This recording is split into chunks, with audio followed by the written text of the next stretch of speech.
data entered, please? That will be 40 ringgit per hour. Ha! Why so expensive? Other people in other country, you know how much they do or not? 50 ringgit only, you know, the conversion. Why so expensive? Why 40 ringgit? Only 50 ringgit, 24 hours and plus delivery. So you heard, can cheaper, please? Okay lah, 50 ringgit lah. Yay! So, what is digital nomad?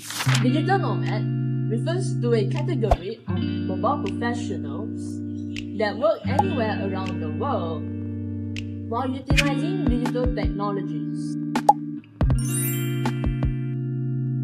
These digital nomads are typically employed in tech-related fields such as programming, social media management, data entry, etc. Also, digital nomads can fall under several categories. First one being freelancing, the second one being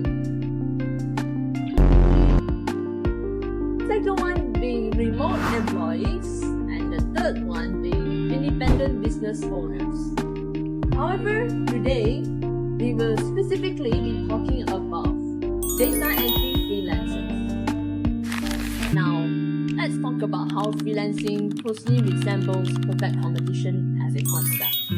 First, there are many buyers and sellers in the market. That's because there are many platforms for freelancers to put themselves out there. And at the same time, there are so many users on the internet that also require this service. Hence, this explains why there are so many freelancers and so many customers in the market. Now, for the second characteristic of freelancing is that they tend to offer homogeneous products and services. As mentioned before, the jobs that freelancers typically pick up are in tech-related fields. Tech-related jobs are mostly standardized and repetitive. Third, perfect information is widely accessible to customers. This is because freelancing platforms provide reviews, tests, histories, and monitoring, which reduce the asymmetry and improves comparability for the customers. Now, as for the fourth point, freelancers are free to enter and exit the market anytime. This is because there is a low entry barrier and low capital need to enter the market. All you need to enter the market is just Wi-Fi access and a laptop, and you're ready to go. And to exit is as easy as that. Just log out of the website, I guess. There, as easy as that. Now, lastly, the freelancers are the price takers. Wages respond to competitor wages and foreign competition. Both substitutes are available across platforms, which constrain enticing power. Freelancers accept market price due to intense competition because of that. So now, I'll start talking about the table costs. There is fixed costs and there is also variable costs. For fixed costs, there is laptop, there is internet plan, there is software, and there is workspace.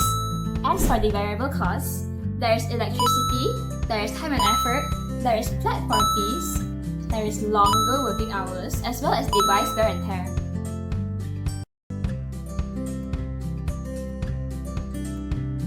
For the core theory, I want to explain why freelancers continue to accept jobs. There are two reasons that I can cover today, which is, for one, they have to cover their variable costs. For second, they also have to contribute towards the fixed costs.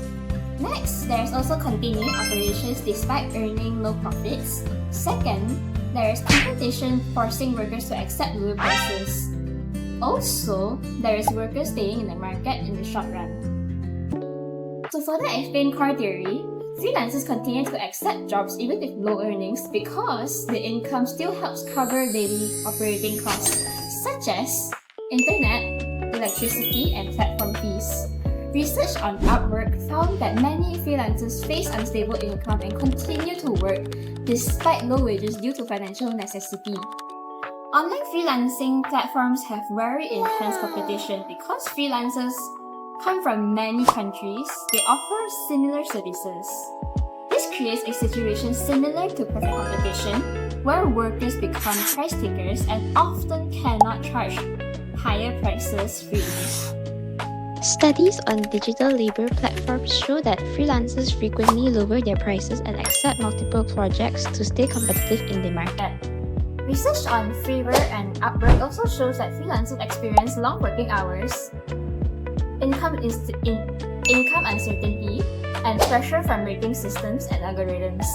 But many still remain in the market because freelancing is their main source of income. Next, Upwork's platform model itself reflects characteristics of perfect competition because there are many buyers and sellers, low barriers to entry, as well as freelancers competing for projects through bidding systems.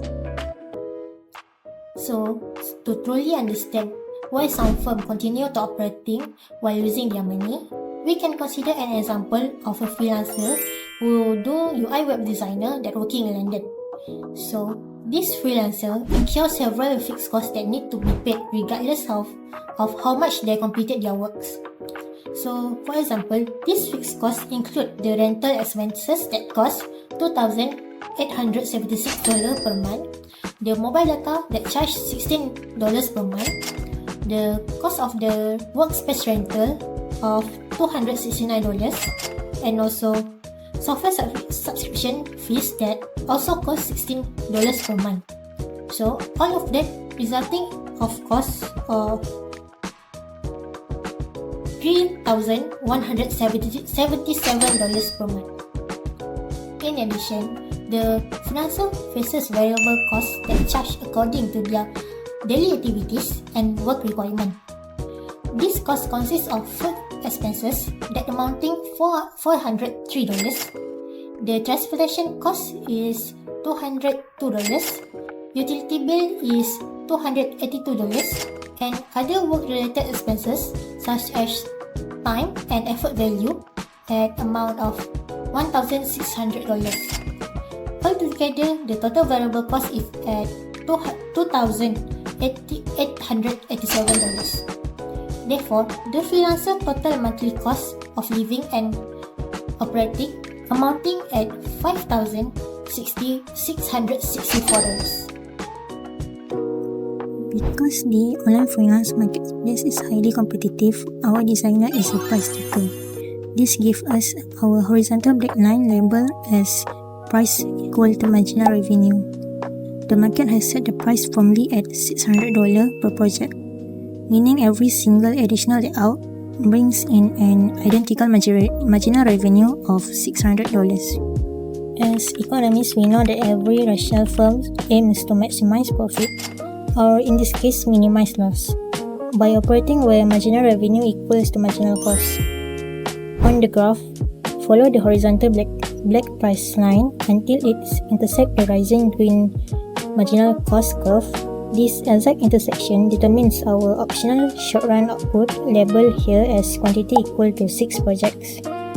So let's read the financial reality of the designer straight from this vertical dash line at 6 projects. For the price, they receive $600 per project. If we look at the blue curve, for the average variable cost, it costs them $414.50 in variable expenses to produce each project. If we follow the line all the way up to the red curve, their total cost, the actual total cost per project is $944. Because the average total cost of $944 is significantly higher than the market price of $600, the designer is making an economic loss. This is illustrated by the shaded area at the top left. Mathematically, these are losing $344, on every single website they design. Multiplied by across 6 projects, this creates a total monthly economic loss of $2,064. This brings us to the core question of our analysis. If our designer losing $2,064 per month, why do they keep accepting job? Why they just not shut down immediately? The answer lies in the short-run shutdown rule, which states that a firm should continue operating as long as price is greater than or equal to average variable cost. Look closely at the graph at quantity equal to 6. The black price line sits comfortably above the blue average variable cost curve. This gap is crucial. It means that every time our freelancer design a website, the $600 they receive completely pays for the food, utility and effort required to make it, and leave 185.50 cents left over. So, what does that leftover money do?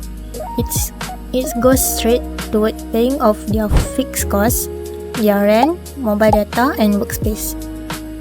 Let's look at the two trade-offs using rational economic reasoning.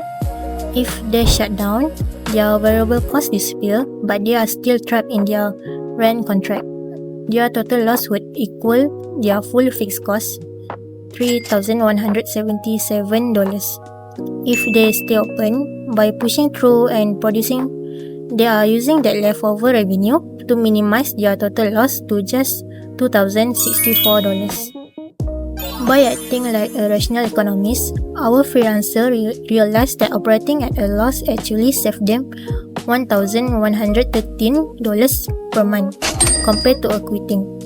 In the short run, minimizing a loss is the optimal allocation of resources. The graph clearly proves that staying open is the smartest financial path forward. So now I'll do a real-life analysis on digital nomad. Number 1 is underpricing. Freelancers often lower their prices to compete with workers from other countries that offer cheaper labor on platforms such as Upwork and Fiverr. Many beginners actually charge very low rates to attract clients and gain reviews. Besides that, it's also to create strong price competition. Number 2 is for low wages. Because there are many freelancers offering similar services such as data entry, graphic design, and editing, the large global labor supply pushes market prices down. As a result, many freelancers earn lower wages than expected despite working long hours. The third one is long working hours. Many freelancers take multiple projects at once or to work longer to maintain stable income.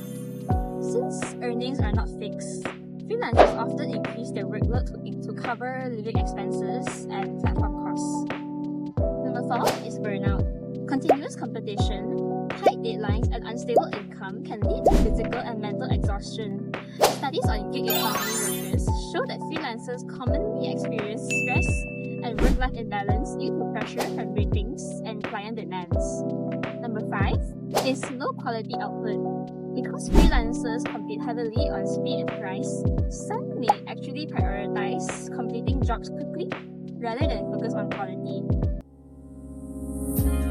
Therefore, while perfect competition benefits customers through lower prices and more choices in the short run, freelancers may face challenges such as profits and income instability. Since firms cannot easily exit the market, they might continue to operate in spite of losses just to minimize the amount of cost they have to bear. This may lead them to feel burnout sooner or later. Additionally, intense price competition may reduce incentives to maintain high quality since customers decide the price ceiling. Well, that's because I still need to earn profit and cover my costs at the same time. Sharifah, please. My ABC already